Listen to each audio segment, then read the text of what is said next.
Ken Schramm joins me this week to talk about growing his own fruit to make big fruit meads.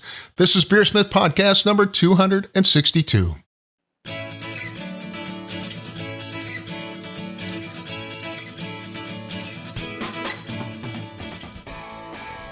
This is BeerSmith podcast number 262, and it's late July 2022. Ken Schramm joins me this week to talk about growing his own fruit to make big fruit meads. Thank you to this week's sponsors, Craft Beer and Brewing Magazine. Every issue of Craft Beer and Brewing Magazine is packed with articles for home brewers and beer lovers. They offer access to videos, brewing courses, exclusive articles, and the amazing Craft Beer and Brewing Magazine. Go to beerandbrewing.com to get your subscription today. And also the Brew Commander, the new brewhouse controller from Blickman Engineering. It's available in electric and gas propane models. The patent-pending Brew Commander is a high-quality brewhouse controller that offers automated step mashing, boil timers, precision temperature control, and advanced settings. Command your brew day with the Brew Commander. To orders today, visit blickmanengineering.com. Again, that's blickmanengineering.com. And the web-based version of BeerSmith with the new inventory module is available now at beersmithrecipes.com. BeerSmith for the web lets you build, edit, and brew recipes from any browser, including your desktop, tablet, or mobile device. The web version gives you access to tens of thousands of recipes online, recipe editing, advanced water tools, and much more from any device. You can try BeerSmith Web for 30 days by setting up an account at beersmithrecipes.com. If you purchase a Gold, Platinum, or Pro license for BeerSmith, you get both BeerSmith Web and the desktop version for one low price. Check out beersmithrecipes.com now to give BeerSmith Web a try. And now let's jump into this week's episode. Today on the show, I welcome Ken Schramm from Schramm's Meadery. Ken literally wrote the book on mead making called The Complete Mead Maker. Ken was also a founding member of the Mazer Cup and has won numerous national awards, including a Lifetime Achievement Award from the American Homebrewers Association. His meadery arguably makes some of the highest rated meads in the world, from fresh fruit, spices, and honey. Ken, it's great to have you on the show. How you doing? I'm great, Brad. Thanks for having me. It's a pleasure. It's been a couple of years since I had you on, and I understand you have made a significant dive into farming in the meantime. We did. We're big on the difference that controlling factors for the mead making process makes. It really does create a difference. We can tell the difference between the meads that we make from the fruit that we grow and the meads that we make from fruit that we buy. Right. And so we decided we wanted to much increase that quantity, including the use of the Charbake cherry variety, which we just can't buy. And so there's really only one way to make that happen, and that's to get involved in farming. And so we bought a 6.1 acre property in Rochester Hills, and we're in the process of, it was a landscaping location, a business doing commercial landscaping for architects and contractors in the Detroit area. And we're taking it over and planting it with fruit trees and berries. Wow. And when did you actually start that? When did you dive into the farming? Well, we got seriously interested in 2017 and started looking around at what kind of property might be available. And it's kind of a difficult situation. It's got to be close enough to the production facility so that we can work both places within a reasonable amount of travel time. So that limited our options, but we found a place in 2018 that we signed a deal for and signed a land contract with in 2018, and then started planting in the spring of 2019. That was a brutal year. Agriculture will definitely boost humility in humans. Yeah. It turned out that that was one of the wettest springs that we'd had in about 12 years, which was followed by another wet spring a couple of years later. But we lost a lot of product that year, lost a lot of crop to the root rot and to the excessive moisture. And then we also found out that deer are a pretty serious issue to try and raise crops. And in suburban areas, you can't shoot them. So you've got to figure out other ways to get around them. And it took us a while to get to the point where we're now able to have a few trees in the ground and not have them get at. Which is good. So what percentage of production do you have now that you're using your own fruit for? Oh, it's still probably under 10%. Is it? Honestly, the quote unquote estate meads don't make up a huge percentage of our lineup. We've been able to make a good bit of apple reserve, which is made with apples that we grow, and we make the Heart of Darkness, and occasionally we make Statement of Reserve. And lately, we've also been kind of experimenting with different blends of the fruits that we grow. So we've done a Crandall,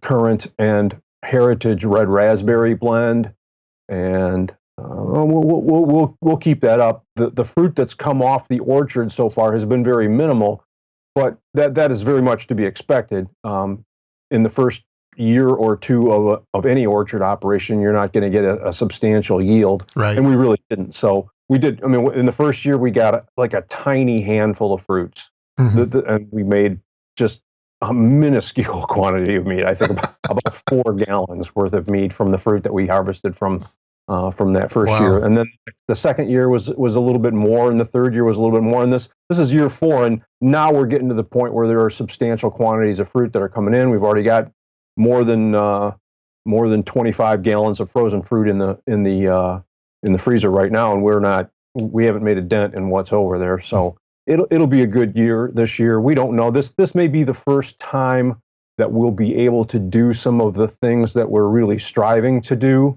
and we'll have questions about whether the quantities are significant enough. We took the first 3 years. We took all of the fruit from the orchard and blended it all together and just called it year 1, year 2, and year 3. And it's really delicious. I bet. I mean, you can't take perfectly ripe raspberries and gooseberries and currants and cherries and throw them into a mead and do a decent job with it and not have it be pretty delicious. Yeah. But now we're at the point where we're going to have to make a decision if we're going to try and do some of the things that we're really trying to do in the long range. We're going to have enough of some of the varieties of currants and some of the varieties of raspberries potentially to make individual varietal black currant meads, for example. Nice. That's really what we're shooting for. I don't want to jump ahead too far in the content here, but that is what we want to do. Well, before we dive into the farming and some of the other projects you got going on, can you describe for us the rather unique style of I call it big fruit mead that has become kind of the staple at Schramm's Meadery?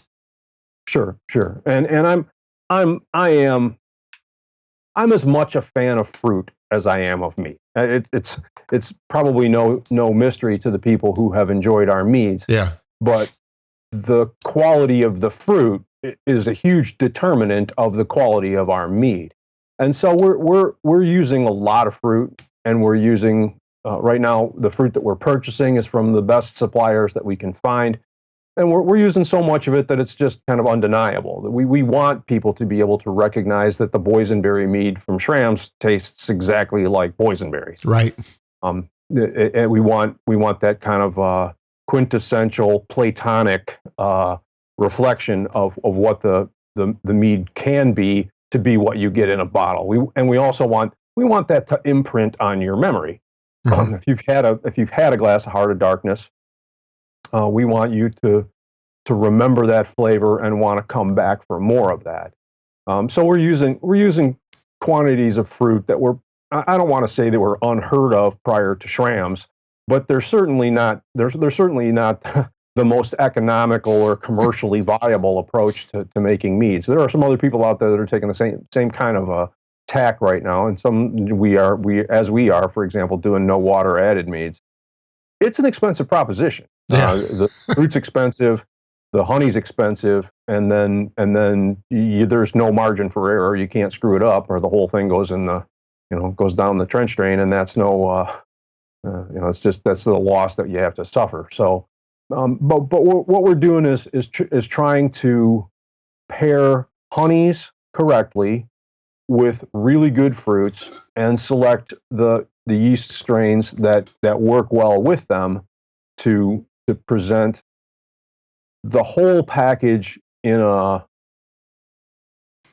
kind of I don't want to say streamlined, but but the better word would be transparent, in a transparent fashion, so that what you get is the true reflection of the deliciousness of that fruit. Mm-hmm. And at times, with things like red currants and with things like black currants, you can't just give people that, even sour cherries, you can't give people that flavor alone and expect that it's going to be, really commercially successful at a large scale. I mean, there are going to be some people who might like that, but the amount of acidity that's in some of these fruits is so high that you have to balance it with some sweetness, and that's what we do. Right, and if I recall right now, I actually make this particular style of mead because it happens to be my favorite, but I mean, you use a fairly high starting gravity, so you leave a lot of residual sweetness after the thing's done, right? After it's done fermenting. Yep, absolutely. Yeah, a lot of honey, and a lot of fruit. Yeah. And it is quite expensive. I mean, I make 5-gallon batches that are often over $200 for a 5-gallon batch. Yeah. And then once you throw in the cost of labor and the cost of the real estate to keep the stuff going, the tanks and the buildings and the utilities and the staff, and it gets up there. What we're doing right now isn't making anybody rich. What we are doing, though, right now is trying to fund this orchard operation so that we can really find out what the limits of quality are going to be like in some of these beverages. But I mean, you make a unique, very premium product. I mean, really, there aren't too many people making that style of mead at a commercial level. True. We don't think though that we're anywhere near our apogee right now. Mm-hmm. We're not making the best mead that we can make yet, because there are so many factors that are controllable that determine quality that we don't have control of if we're purchasing our fruit from third-party suppliers. Right. Yeah. Well, again, before we dive into farming, how has the meadery itself changed these last few years? First of all, I assume you were probably impacted by COVID like everybody else, right? Yeah, absolutely. We went a long time before we had our first staff member contract, but we were pretty rigid in how we controlled for it. We had to shut down to the point. Well, I mean, early on in the pandemic, we were only allowed to have one person in the meadery. And they were allowed to be there to keep things going. We weren't starting any batches. That put a serious dent in our cash flow.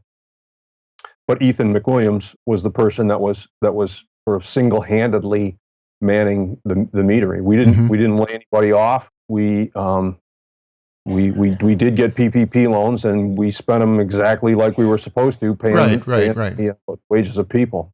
But we had to close our tasting room. It was just not economically viable to be paying a big rent payment and trying to bring people in there. And as well, I mean, we're in a suburb of Detroit, and one of the areas that we're in, I mean, the area that we're in is Ferndale, and we're in a big restaurant, or we were in a big restaurant and entertainment district, and there was a wave of COVID that went through the staff at these locations. Sure. Including a couple of people who didn't make it, and we were very adamant about not subjecting our staff to that kind of risk. Sure. So we shut the tasting room and did not renew our lease with our landlord, which has been very difficult, because that's the reflection that you have. That is your face with the public. And now we are working to get back to that. So you haven't reopened the tasting room yet? No, the tasting room, we let the lease go, and that cost us many thousands of dollars, tens of thousands of dollars, because you spend a lot of money putting in a bar and sinks and facilities and of course, and whatnot. So it was a big economic hit for us. It was a big economic hit. And I assume, but I assume you're producing well now, right? We're doing pretty well. I mean, I racked 3 batches off the fruit in the last week, so we're back to cranking. How big are your batches now? Well, these were small batches. These were, I say small, I mean, these were about 450 to 600 liter batches. Yeah. The biggest batches that we do coming out of the fermenter that we call Babe can be up. I mean, the fermenter has a 3,700 liter capacity. Right. We can, after you subtract for the fact that you've got to have headspace for the mead to expand into, and then you pump off the fruit, we can end up with maybe 2,200 liters for our biggest batch in secondary. And then we also have a couple of 2,000 liter fermenters, and then the original set that we got from the Michigan Brewing Company, and those two are each about 400 liters capacity. And if we're lucky, coming off of there, we can get 550 to 600 liters of product. Everything keeps going down to, because then it sediments out into the secondary, and we're not, we're trying to not fine and filter, so we just leave a lot of stuff behind. And how, I'm frightened to ask, but how much fruit goes into a batch like that?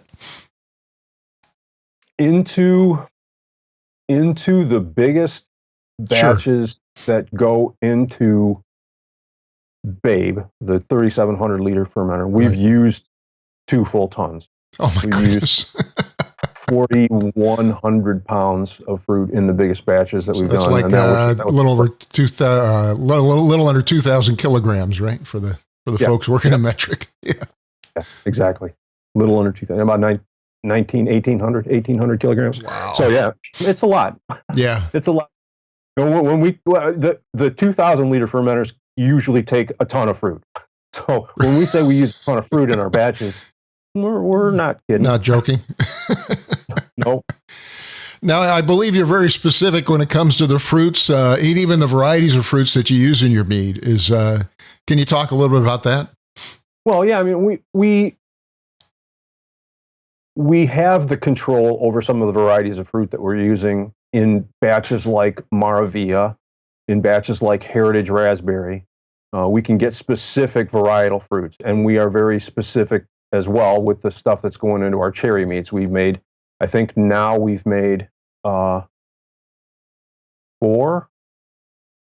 varietal tart cherry meads. Mm-hmm. We've made a Montmorency, which we don't release frequently because it's just one that I don't like a whole lot, but people like it, and it's a good kind of reference point for people. But we've also done Balaton and Lutovka, and of course the Charbakes that go in the Statement Reserve. Mm-hmm. So yeah, we're particular about it, and I think that's the direction that fruit mead is going to go in the future, because it's the direction that wine has gone already for thousands of years. I mean, of course. There's just no question that people know the difference between a Pinot Noir and a Merlot and a Sauvignon Blanc and a Riesling. Yeah. All those things are out there, and those are all. I mean, people aren't willing to say, "Oh, it's just grape wine." It's just grapes. Yeah. Even field blends and proprietary blends.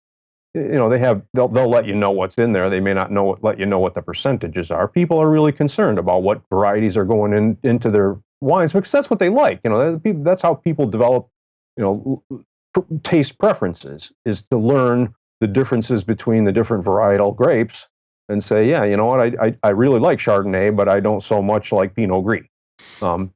That's great. Everybody should have that opportunity, and we feel like people should have that same set of opportunities with the fruits that are going into mead. Mm-hmm. If I can expand. Sure. Yeah. Well, right now we're growing 3 different varieties of red currants and 4 different varieties of black currants. Awesome. We're growing Rovan. We are growing Red Lake, and we are growing Jean Kier Van Tet's red currant. Mm-hmm.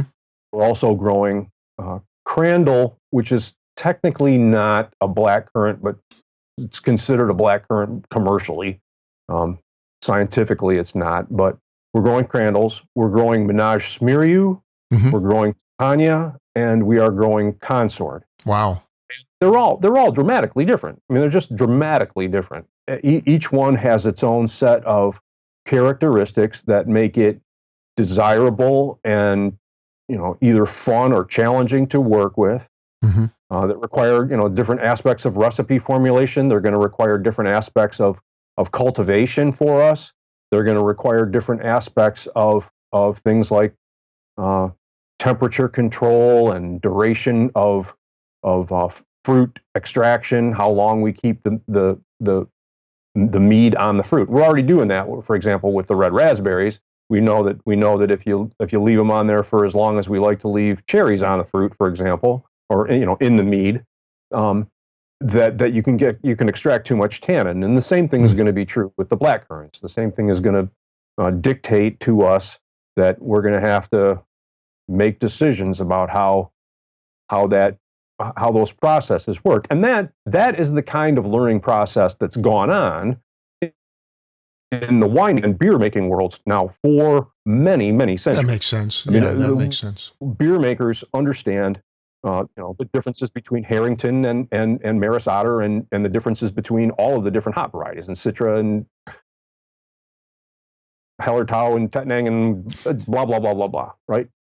We all know, and we understand how they can get treated differently, both in terms of how much you use in the batch and whether or not you're going to hop heavily in the boil or in the middle of the boil, or if you're going to heavily dry hop. All of those functions have been established for a while now. Duval's been dry hopping since the 40s, I believe. So this stuff's been going on for a long time, and mead finds itself way, way behind. With respect to where to grow, what grape, for example. They've known that Burgundy grows great Pinot Noir now for since the 900s or something like that. So we have a lot to learn, and really that's what we see as our challenge, is to go out and help to learn that stuff, and then I'm all about sharing. That's why I wrote a book. I'm all about sharing that knowledge. I think it will improve the quality of mead, and it will improve the appeal of mead and the credibility of mead for a long time to come. Now, are you working directly, given that you're buying fruit by the ton, literally, are you working directly with farmers to get them to grow certain varieties for you or provide certain things for you?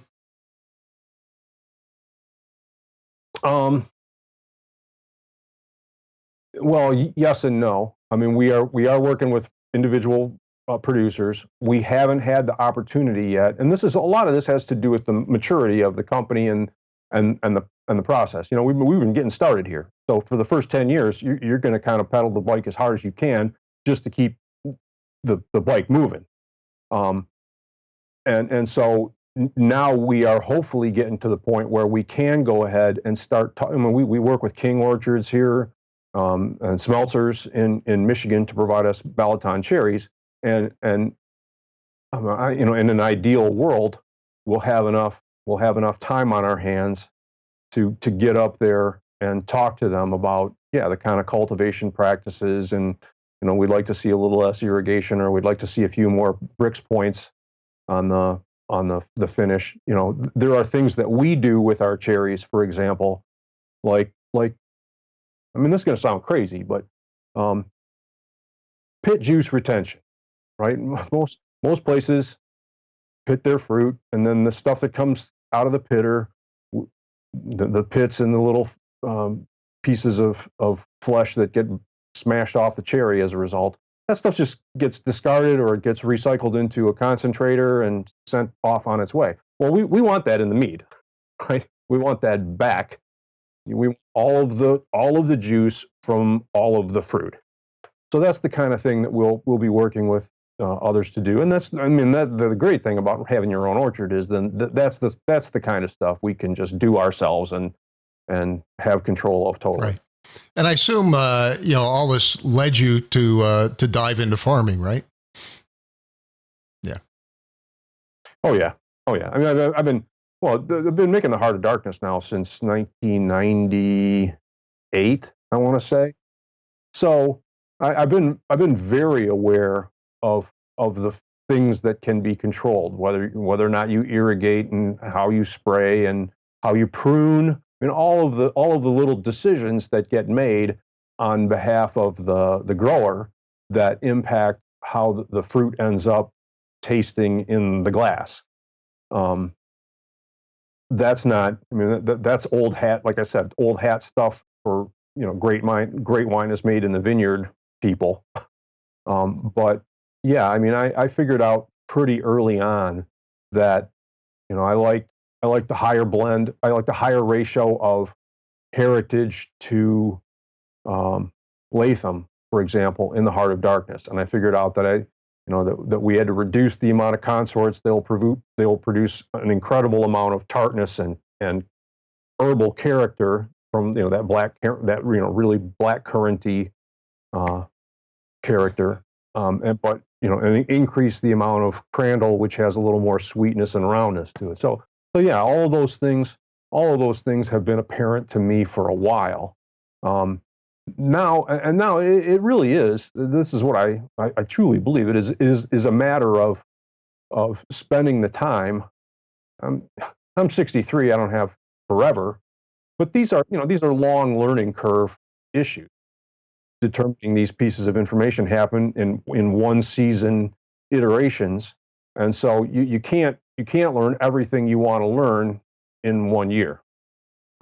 And brewing offers tremendous opportunity because you can crank out, 10 batches in 10 weeks if you choose to, and learn from each of them, and even be able to learn from each of them that quickly, because if you're doing ales and they spend 9 days in the fermenter, and then they're pretty close to really really delicious.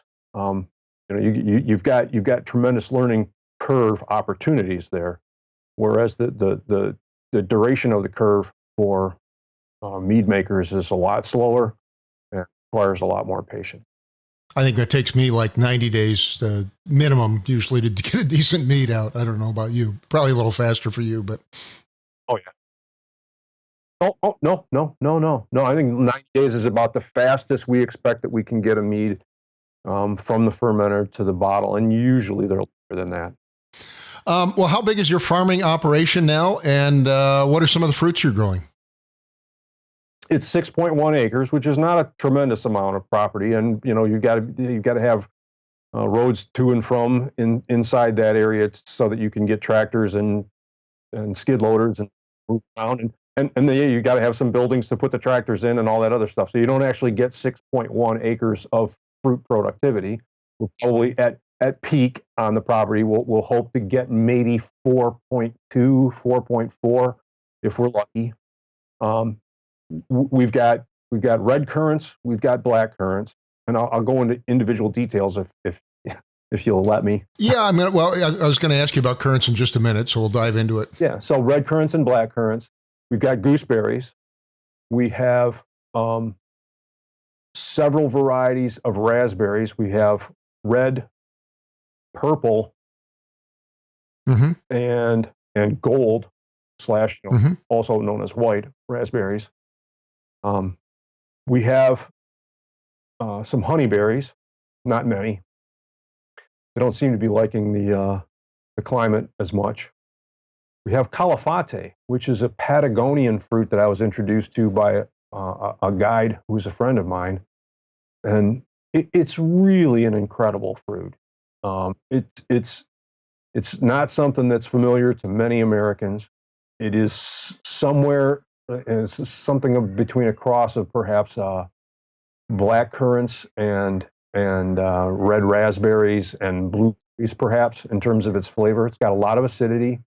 It's got a beautiful bluish purple color, and I'm eager to see how that's going to taste in a mead. It's kind of legendary. Calafate, and you can look that up if you want to find out about that. That's going to be a long process too. We started with a few tiny little plants, and it's going to be a few years before we get a meaningful crop out of those.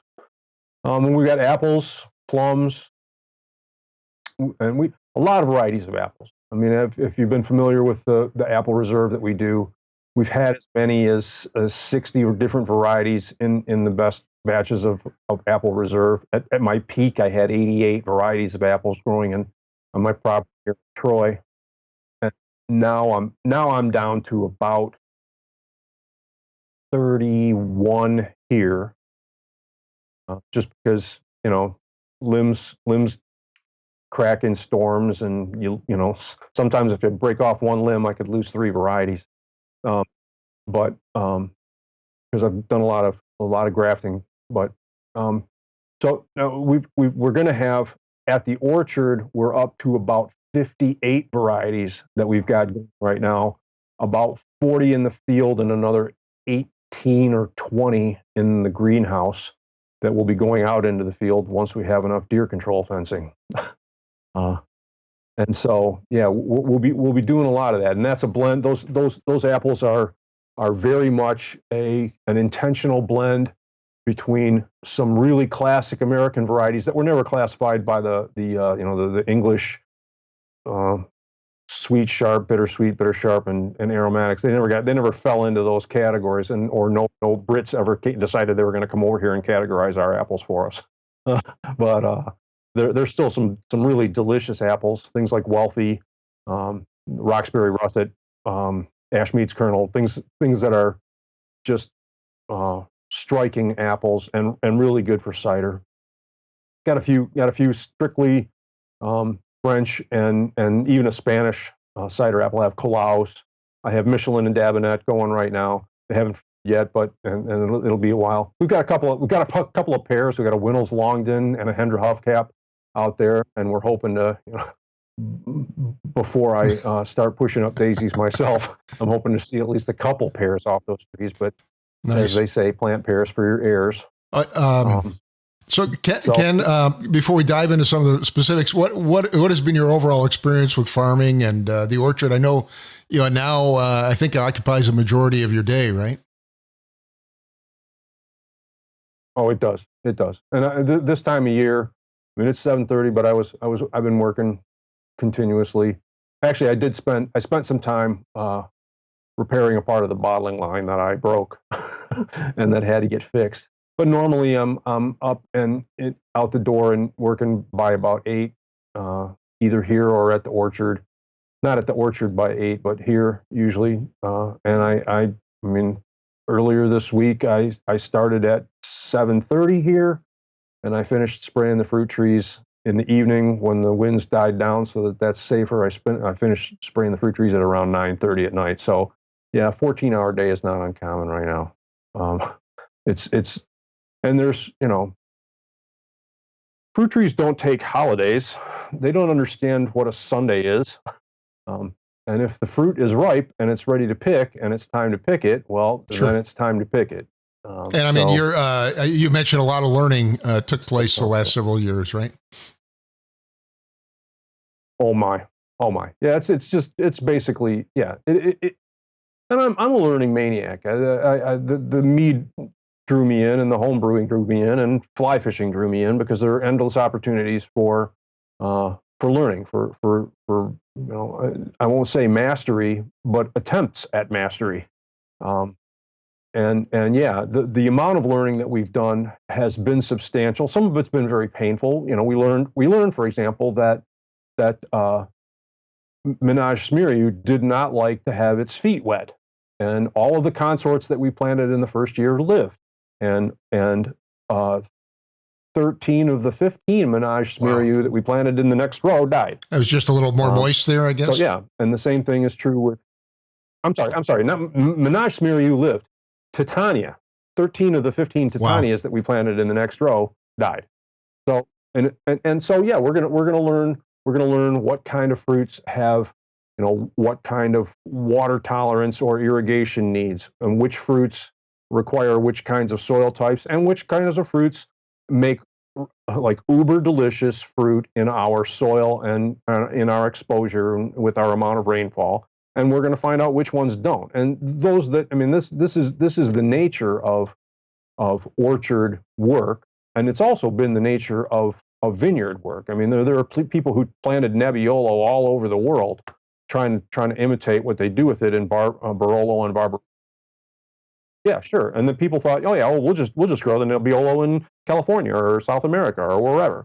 And it's worked in remarkably few other locations. I mean, a couple of spots in Australia and a few other locations around the world. The same thing is true with Sangiovese. They tried to grow that all over Napa, and all over Southern California, and they just ended up ripping it out because it didn't work. And that both big Tuscan grapes, for those of you who don't know. Yeah. Yep. And so the same will be true for us. We've already learned, for example, that the Latham raspberries that we tried, we've had tremendous luck growing in Troy. 10 miles away in Rochester Hills, slightly different soil type, they don't like it. So it's all learning is very well. I've said that fruit growing doesn't teach you patience; it beats it into you with a rock. But I mean, yeah, it seems like fruit growing beats a lot of things into you with a rock. But it's the only way to come by this knowledge. Right. That makes sense. Well, let's dive into a few specific fruits. Let's start with a staple product in your meads, black currants, of course, used in several, I think, including the Heart of Darkness. They kind of have an interesting history. They were actually banned in the U.S., I think, for most of the U.S. from 1911 until 1966. If I recall, because they spread some kind of a fungus or something. White pine blister, and that affected, of course, the white pines, which are used a lot in the lumber industry. So, but what's been your experience growing them here? Yeah. Well, they are, like I said, really distinctly different. The Menage Smeariu is rounder. It makes larger fruit. It is, and when I say rounder, I mean rounder in flavor. It has a more balanced contrast between its fruitiness and its acidity and its sweetness. And it actually, Menage Smeariu for a blackcurrant, which is kind of remarkable, it actually has a considerable amount of sweetness. Titania is somewhere in between Crandall Consort, in between Menage Smeariu and Consort. Titania has a much higher level of acidity. Doesn't like wet feet, and a lot more herbal component. And Consort is one that's just, I mean, I'll use the disgusting phrase, but it's the cat peeest of the cat pee for currants, and it is remarkably similar in its fruit to its vegetation, just intensely bitter. It does get a fleck of sweetness if you allow it to perfectly ripen. So what we've learned is that, as well, hand harvesting is really important to quality, because if you just go out there and knock all the fruit off all at the same time, you're going to get a bunch of stuff that hasn't ever registered any sweetness and only has bitterness and tannin, and that's acidity and tannin, and those are okay things, and you can somewhat balance them with honey, but you need to allow the fruit to reach full ripeness in order for it to offer, the deliciousness that it's capable of. And do you have a preference for the sweeter one then? I wouldn't say I have any preference yet. We're to the point where in a couple of years, well, maybe this year we will go ahead and do the individual varietal blackcurrant meads. And we've done a couple of individual varietal blackcurrant meads with fruit that we've purchased. And we don't have control, like I said, in that instance, we don't have control of ripeness because we didn't pick the fruit. Right. But we're excited to see how. I'm back into the learning question. That's okay. Right? We're going to learn now how we have to formulate those individual recipes. Mm-hmm. And if I've only got enough fruit to make one 5-gallon batch, do I want to make one 5-gallon batch that I know will be pretty good? Do I want to make 5 individual 5-gallon batches and then not have enough to even put in tiny little bottles and sell to the Mazer Club? Right. I'm inclined to try and do one batch, and then that means that the learning curve is going to extend out into a couple, 3 years before we figure out exactly how to master the recipe formulation. And what about the various berries? I know I think you're growing blackberries, raspberries. I think you mentioned Loganberries, perhaps. What have you learned growing those? don't have any blackberries right now, but we have Loganberries and we have boysenberries, and those are great. They seem to be liking Michigan quite a bit. Loganberries were really slow to get started. They didn't do much of anything for about 2 years, and now they are they're so serious that we've run the lawnmower down in between the rows to cut them down because they just seem to want to take over the entire field. Oh my goodness. Yeah, no, and they are delicious. I mean, for those of you who don't know, Loganberry is almost like in flavor, almost a cross between like raspberry and blackberry. And I made a mead with it. It's absolutely delicious. I'm sure you have too. Yeah. Amelia is the mead that we make with Loganberries on a regular basis, and it's one of my favorites. It's got this magnificent kind of dusty, slightly herbal character to it. But when I say that, I mean that as a point of nuance, not as some sort of hit you over your head thing. Most of what it's got is that rich, luscious, kind of juicy. Some people will say jammy. I like juicy more. I think it's for mine at least a little on the sweet side, perhaps. Yeah. It's a sweet fruit. It's a really nice fruit, but plenty of acidity. I mean, it's just a knockout of a fruit for mead making. So, and it's doing really well. And we are going to have to figure out how how much crop needs to be produced. And that's the stuff, and also in the learning area, how much yield will we get from small quantities, small patches of fruit on a 6.1 acre property? If we devote, a quarter of an acre to something, is that enough to make it meaningful and allow us to be as productive as we need to be to, have some sort of impact on the market? Well, that's another question I had. So, you're growing relatively small patches of various fruits there, I assume, to experiment with. But, do you have plans, perhaps at some point in the future, to expand, to a larger area for particular fruits or something like that? Yeah, and you're kind of hitting right now, Brad, on the whole thing that we find both endearing and frustrating. And that is, we're trying to think in longer time cycles. We're thinking in 20 and 50-year time cycles, because if we want to be, let's look at some of the competition. In Weihenstephan is in I think it's 18 years. In 18 years, they're going to be 1,000, and good on them. They've figured out what they're doing. They know what grains they're using, what hops they're using. Their processes are all nailed. Well, even a new hop variety can take like 20 plus years to develop. Yep, exactly. And so we're thinking in 20 and 50. Honestly, 50 years. Like it's going to be after I'm dead, but hopefully the market will continue to show an interest in mead. It certainly has. And hopefully the kind of information that we can provide both to our customers and to the rest of the trade is going to be valuable enough to make it worth the time. But yeah, it's a major undertaking to say, and like I've said, well, your main question is this going to get bigger? Probably. Yeah, we're looking at the orchard as a pilot project. It's 6.1 acres, and if we can figure out what grows really well, we probably got more varieties of fruit right now than we would end up with if we ended up with 50 or 100 acres, because we're going to figure out what works and we're going to figure out what doesn't. Right. I assume some of the varieties you're growing really don't make sense for mead, right? Well, we haven't figured that out yet because we haven't been at it long enough. And but again, now you're talking about with hops. It's the same situation. Which ones really work, and it can take you 15 or 20 years to figure that out. And by that time I'll be 82.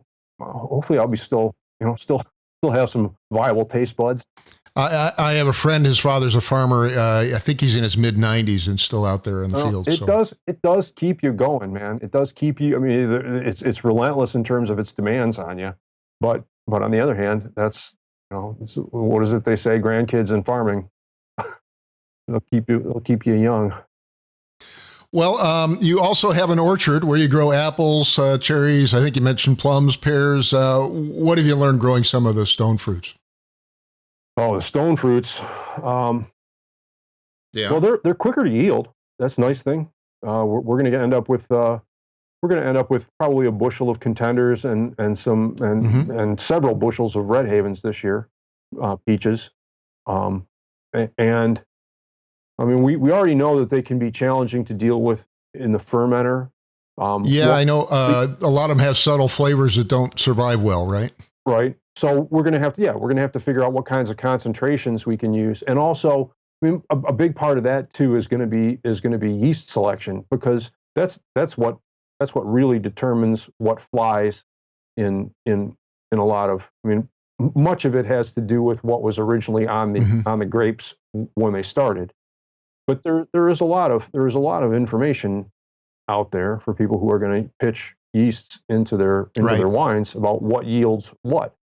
And there's scant information on what honey works well with something and what yeast strains are going to deliver the most Flavor. true to form um, Yeah. flavors and aromas from things like peaches. There's just a lot of knowledge to be extracted. And of course, these fruits don't have the acidity that really kind of counterbalances the sweetness. So it's a little more Oh, subtle, right? yeah, yeah, you can get a little drier. You don't have to leave nearly as much residual sugar, and I don't. I'm not much of a fan of subtle fruit flavors. I like a little bit of bombast. No, I just said I'm not so much a fan of subtlety in my fruit flavors. I like a little bit of bombast, and I am curious to know what it's going to take to deliver that level of impression with fruits like plum and peach. The cherries, I mean, as stones go, I mean, we're not going to do anything with sweet cherries because there's just not enough there. But in the world of tarts, we're really looking to find out. Well, we will have when all is said and done. I believe we will be able to make 8 or 9 different varietal tart cherry meads. At the orchard, we'll have English Morello. We will have North Star, Charbake. We're going to have Meteor. Um, we tried Danube, and we're going to try it again, and Balaton. And then we will have 3 of the varieties that are coming out of Saskatchewan. We harvested the first of those this year. There wasn't enough to keep them separate, but we harvested um, uh, Romeo, Juliet, and Carmine Jewel.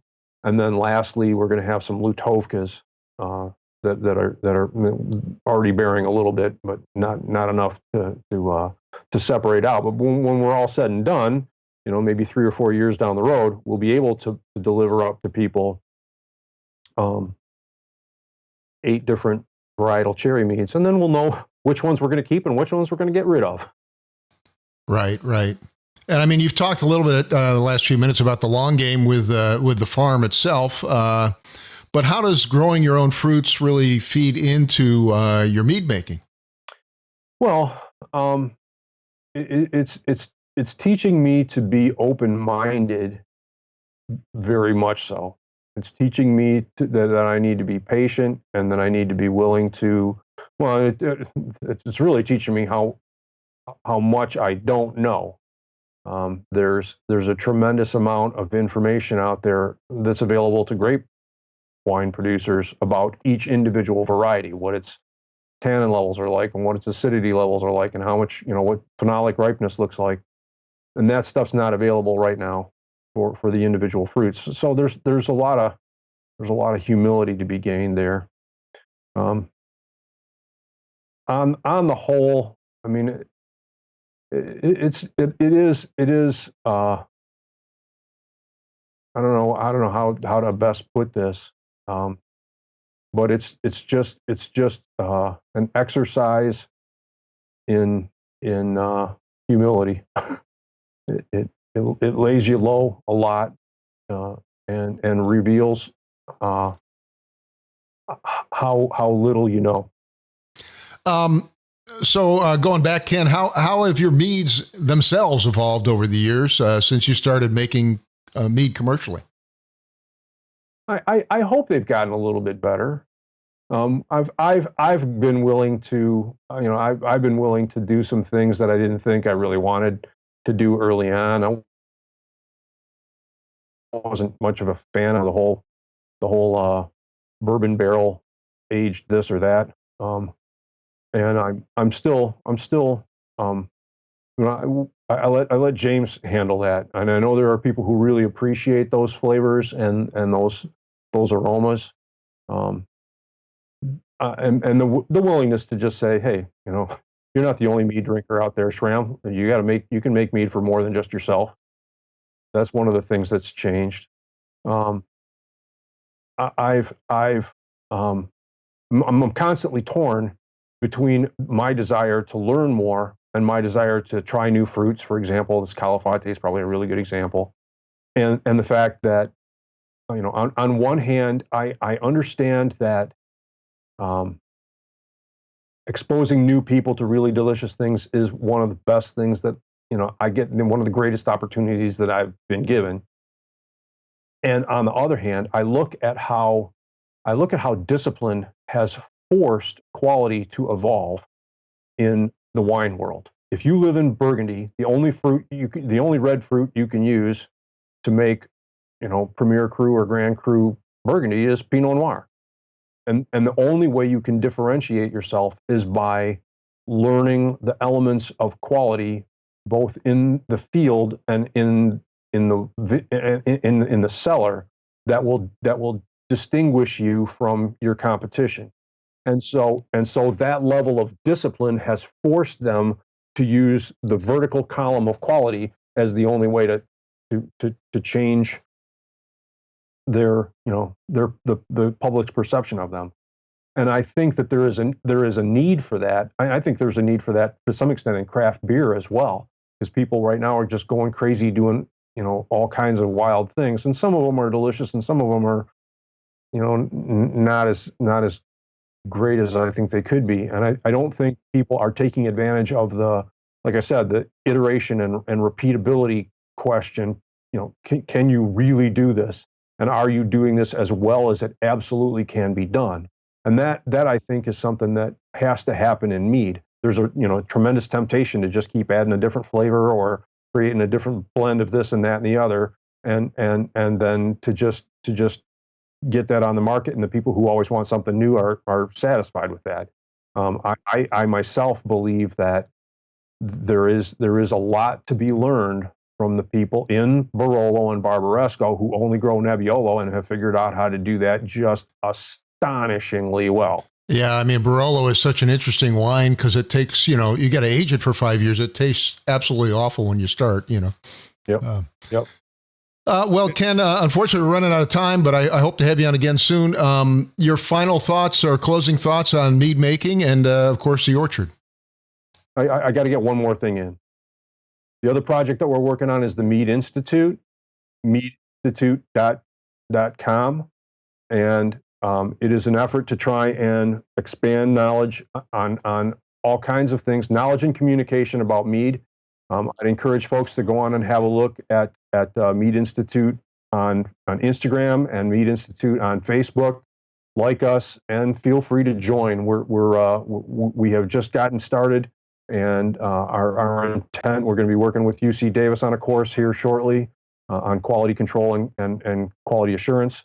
And our goal is to help the mead industry establish itself in the beverage alcohol trade as a really high quality and viable commercial presence. So I would ask if you've got some time to go check that out. And that's the meadinstitute.com, right? Meadinstitute.com. Yep. We'll definitely look that up because I think I told you I'm kind of a closet mead maker. I really enjoy making the same style of mead that you do. So, well, thank you. Yeah.